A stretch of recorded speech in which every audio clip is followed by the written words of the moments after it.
All right, here we go. We're going to talk about misplaced trust and the sovereignty of God.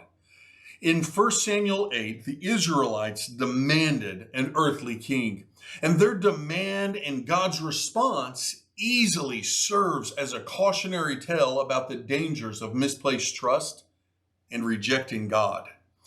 In our own lives, we're often tempted, so many times, we're often tempted to seek security in human institutions and wealth rather than in God's sovereignty. Our allegiance to Jesus as King should supersede all earthly loyalties.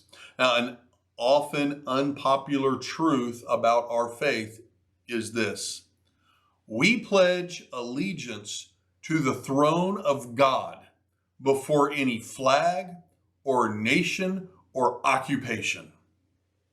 Our allegiance to Jesus, our King, ought to shape our identities and priorities as we live and breathe in whatever nation we live, under any flag that flies above us, and in any calling that we may have.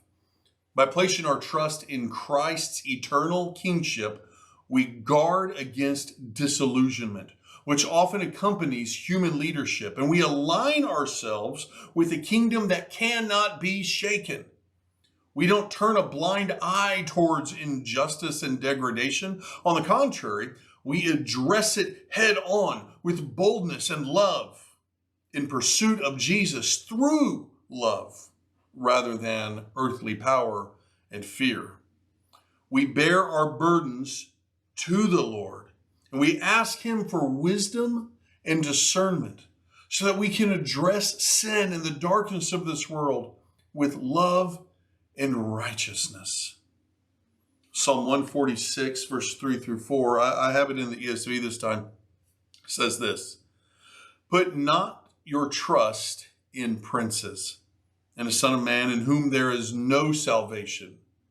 Our Son of Man and Son of God, there is salvation. So put not your trust in princes and the Son of Man where there is no salvation. When his breath departs, he returns to the earth, just like you and I will. On that very day, his plans perish. So consider this.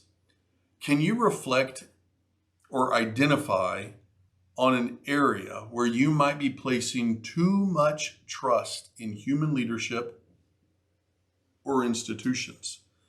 And how can you shift that trust toward God's sovereignty? What stands in your way?